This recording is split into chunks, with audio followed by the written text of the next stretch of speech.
Episode 11 की शुरुआत में दादी माँ ब्रेकफास्ट टेबल पर सबसे पूछती हैं कि चिनार फिशिंग के लिए क्यों गया है, जबकि घर में पहले से ही बहुत सारी फिशेस रखी हुई हैं।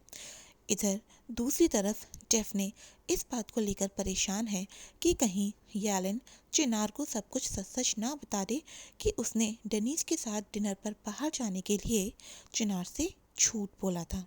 चिनार जैसे ही घर आता है तो डेफने को पता चलता है कि यालिन ने डेफने की कोई भी सच्चाई चिनार को नहीं बताई है, बल्कि उसने चिनार से झूठ बोलकर डेफने को प्रोटेक्ट किया है। डेफने को ये सुनकर अच्छा तो लगता है, साथ ही साथ वो ये भी सोचने लगती है कि यालिन ने ऐसा क्यों किया होगा, क्योंकि उसे यालिन से ऐसी उम्मीद बिल्कुल भी नहीं होती है। चिनार डेफने से कहता है कि आज के बाद वो ऑफिस बिल्कुल भी नहीं जाएगी और ये आज उसके ऑफिस का आखिरी दिन था। दादी माँ चिनार से पूछती हैं कि उसके चेहरे पर इतनी चोट कैसे आई। चिनार दादी माँ को बताता है कि आज उसका किसी से झगड़ा हुआ था। दादी माँ पूछती हैं कि क्या उसका झगड़ा उसी टिटमैन यानी कि वो इंसान जिसने डेफने के बूब्स देखे उससे हुआ है, और क्या इस बार टिटमैन ने उसकी पिटाई कर दी। तो चिनार कहता है, आप हर बार उसकी बात ही क्यों करती रहती हैं। इस बीच जोरूक कहता है कि डेफने आंटी, आपकी वजह से ही बार बार चिनार अंकल का उस इंसान के साथ झगड़ा होता रहता है। कल भी रात आप घर नहीं आई थी, इस वजह से चिनार को गुस्सा आया। चिनार इतना सुनते ही डोरुक को अपनी गोद में उठाकर बाहर ले जाने लगता है। दादी माँ पूछती हैं कि डोरुक, मुझे पूरी पूरी बात बताओ कि कल रात क्या हुआ था। चिनार बात को टालने की कोशिश करता है और दादी माँ से कहता है, आज मुझे पहले से ही बहुत गुस्सा आ रहा है, आप मेरा गुस्सा और मत बढ़ाओ, मेरी भी कुछ लिमिट्स हैं। और वहाँ से चला जाता है। यशिम यालिन से पूछती है कि अब उसकी चोट कैसी है और वो बार बार कुछ ना कुछ ऐसा क्यों करता है कि उसका और चिनार का झगड़ा हो जाता है।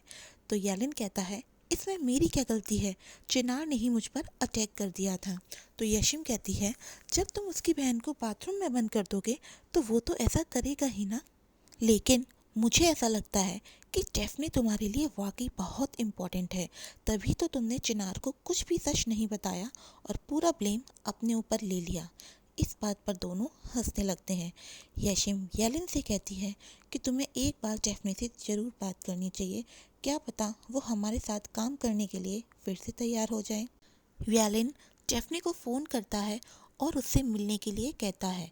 डेफने यालिन को मना कर देती है और कहती है कि मेरे भाई ने अब ऑफिस आने से मना कर दिया है, तो अब मेरा और तुम्हारा मिलना पॉसिबल नहीं हो पाएगा। तो यालिन कहता है, उसे मिलने के लिए ऑफिस आने की ज़रूरत नहीं है, क्योंकि वो उसकी बिल्डिंग के नीचे ही खड़ा हुआ है। ये सुनकर डेफने डर जाती है और जब बाहर देखती है तो यालिन सचमुच वहीं खड़ा होता है। डेफने यालिन से कहती है कि वो वापस चला जाए, वरना उसका भाई चिनार उसे नहीं छोड़ेगा। लेकिन यालिन कहता है कि या तो डेफने नीचे आकर उससे बात करे या फिर वो सीढ़ियों के थ्रू ऊपर जाकर डेफने से बात करेगा। लेकिन डेफने मना कर देती है, तो यालिन सीढ़ियों से ऊपर की तरफ चला जाता है। ऐसा करते हुए उसे जोरुक देख लेता है। डेफने यालिन से पूछती है कि वो अपनी जान को रिस्क में डालते हुए यहाँ पर क्यों आया है। अगर चिनार ने उसको देख लिया तो वो उसे छोड़ेगा नहीं। तो यालिन कहता है, कोई बात नहीं, मैं तुम्हारे लिए थोड़ा बहुत दर्द और झेल सकता हूँ। और यालिन उसे अपना लाया हुआ पिनोशियो रखने के लिए बोलता है और यालिन उससे कहता है कि क्या वो वापस से ऑफिस आ सकती है। तो डेफने कहती है, अब ये पॉसिबल नहीं हो पाएगा क्योंकि चिनार ने उससे मना किया है।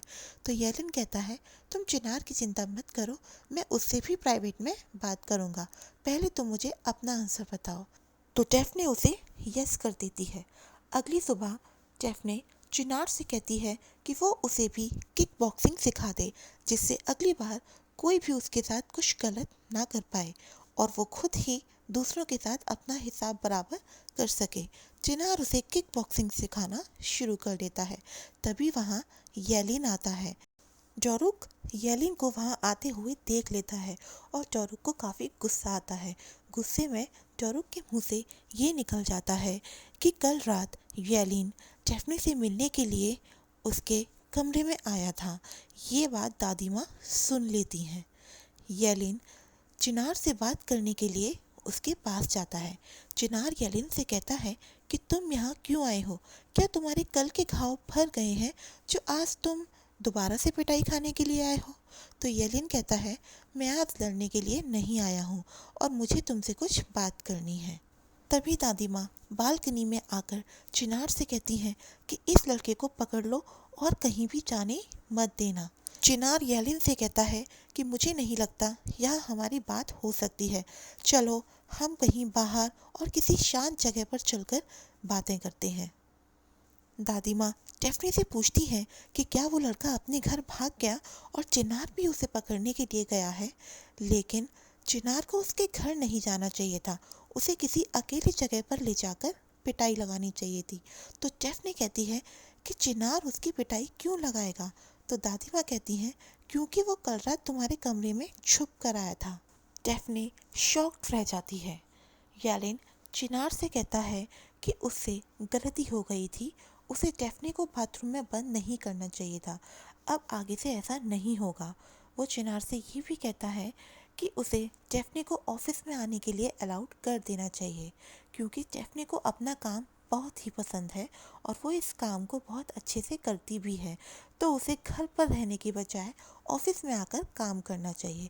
तो चिनार कहता है, तुमसे किसने कह दिया कि वो घर पर बैठकर अपने पति का इंतज़ार करेगी? वो ऑफिस में काम करेगी, लेकिन तुम्हारे साथ नहीं, वो हमारे ऑफिस में काम करेगी। तो येलिन कहता है, चिनार क्या तुम नहीं जानते कि डेफने कितनी अच्छी प्रोग्रामर है? टर्की में उससे ज़्यादा अच्छे कोड्स कोई नहीं लिखता और उसे एक प्रोग्रामर की तरह ही काम करना चाहिए। इस बात पर येलिन के साथ चिनार भी एग्री करता है। उधर दूसरी तरफ दादी माँ डेफने से पूछती हैं कि कल रात येलिन उसके कमरे में क्यों आया था। डेफने कहती है कि ऐसा कुछ भी नहीं है, वो सिर्फ आया और हमने सिर्फ बातें की। तो फिर दादी माँ कहती है कि तुम मुझे पागल समझती हो क्या? एक लड़का आधी रात को तुम्हारे कमरे में आया और उसने तुम्हारे साथ कुछ भी नहीं किया और सिर्फ बातें करके चला गया। अब डेफने को गुस्सा आ जाता है और वो वहाँ से उठकर चली जाती है। तो दादी माँ लैला को भी डेफने के पीछे भेज देती हैं और उससे कहती हैं कि तुम जाओ और जाकर देखो, कहीं वो गुस्से में अपना बैग पैक करके उस लड़के येलिन के साथ भागने की प्लानिंग ना कर रही हो। लैला डेफने के पास जाती है और उससे कहती है कि दादी माँ ने मुझे तुम्हारे पास भेजा है ताकि मैं तुम्हारी निगरानी कर सकूं कि तुम कहीं येलिन के साथ भागने की प्रोग्राम ना बना रही हो। अब लैला और डेफने दोनों ही खिड़की से बाहर देखते हैं। उन्हें दिखाई देता है कि दादी माँ टैक्सी में बैठकर कहीं जाने की तैयारी कर रही हैं। दोनों को ये समझते देर नहीं लगती कि दादी माँ ज़रूर येलिन के घर उससे लड़ने के लिए जा रही हैं। चिनार येलिन से कहता है कि ठीक है, डेफने तुम्हारे ऑफिस में काम कर सकती है, लेकिन मेक श्योर कि आगे से ऐसा कुछ भी ना हो जिससे डेफने को हर्ट हो। तो येलिन उससे प्रॉमिस करता है कि अब ऐसा कुछ भी नहीं होगा। तभी येलिन के पास फ़ोन आता है और डेफने उसे बताती है कि दादी माँ उसके घर गई हुई हैं। तो येलिन उससे कहता है, ऐसा नहीं हो सकता, क्योंकि घर पर तो सिर्फ दादाजी अकेले हैं। तो डेफने कहती है, ठीक है, तो तुम जहाँ भी हो जल्दी से अपने घर पर जाओ और मैं भी वहीं पर पहुँच रही हूँ। तुम मुझे अपने घर का एड्रेस सेंड कर दो। येलिन और चिनार दोनों रेस्टोरेंट से जल्दी ही येलिन के घर जाने के लिए निकल जाते हैं। दादी माँ उस्मान अंकल को फ़ोन करती हैं और उनसे कहती हैं कि जल्दी से उन्हें येलिन के घर का एड्रेस सेंड कर दे। उस्मान अंकल दादी माँ को येलिन के घर का एड्रेस एसएमएस कर देते हैं। दादी माँ येलिन के घर पहुँचती हैं और दादाजी से कहती हैं कि आखिर तुम्हारा पोता मेरी पोती डेफने से चाहता क्या है। पहले उसने डेफने के बूब्स देखे, उसके बाद चिनार ने उसकी पिटाई लगाई, फिर वो हमारे घर आ गया, चिनार ने फिर से उसकी पिटाई लगाई और कल रात तो उसने हद ही पार कर दी। वो सीढ़ियों से डेफने के कमरे में चला गया था। ये सुनकर दादाजी को शौक लगता है और उन्हें एक माइल्ड हार्ट अटैक आ जाता है और वो ज़मीन पर गिर जाते हैं। तभी वहाँ डेफने आती है और साथ ही येलिन और चिनार भी आ जाते हैं। एम्बुलेंस का स्टाफ दादाजी को चेक करता है और उन सबको बताते हैं कि इन्हें एक माइल्ड हार्ट अटैक आया है और इन्हें जल्दी ही हॉस्पिटल में एडमिट करना होगा। तो डेफनी उनसे कहती है कि यहाँ पास ही में एसकी का हॉस्पिटल है, क्यों ना हम दादाजी को वहीं जाकर एडमिट कर दें। और फिर दादाजी को एडमिट करने के लिए हॉस्पिटल ले जाया जाता है।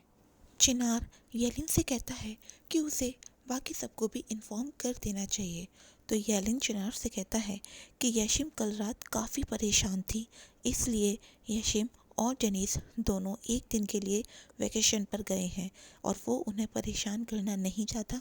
सिर्फ एक ही दिन की बात है, कल वो दोनों वापस आ जाएंगे। एसकी बाहर आकर सबको बताती है कि दादाजी की तबीयत अभी तो स्टेबल है, लेकिन उन लोगों को अभी एक अर्जेंट एंजियोग्राफी भी करनी पड़ेगी। डेफने अपने भाई चिनार से कहती है कि अब वो दादाजी को घर छोड़ाए और वो यहाँ येलिन के साथ रुकेगी। दादाजी कहती है कि मैं तुम्हें यहाँ येलिन के साथ अकेला छोड़कर नहीं जाऊँगी, लेकिन चिनार ज़बरदस्ती उन्हें वहाँ से ले जाता है।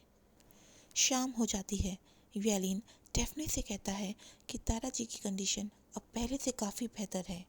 तो डेफने कहती है, मैंने तुमसे पहले ही कहा था ना कि शाम तक सब कुछ ठीक हो जाएगा। येलिन डेफने से पूछता है कि क्या तुम मुझसे अभी नाराज़ हो। तो डेफने हैंड जेस्चर बनाते हुए कहती है कि हाँ, मैं तुमसे थोड़ा सा नाराज़ हूँ। उस हैंड जेस्चर को कंप्लीट करते हुए येलिन एक दिल बना देता है और यहाँ एपिसोड 11 ख़त्म हो जाता है। तो दोस्तों, कैसा लगा आपको ये एपिसोड और इसकी एक्सप्लेनेशन मुझे कमेंट्स में बताना मत भूलिएगा। वीडियो अगर अच्छी लग रही हो तो इसे लाइक कीजिए, शेयर कीजिए और सब्सक्राइब करना तो बिल्कुल मत भूलिए। Thank you.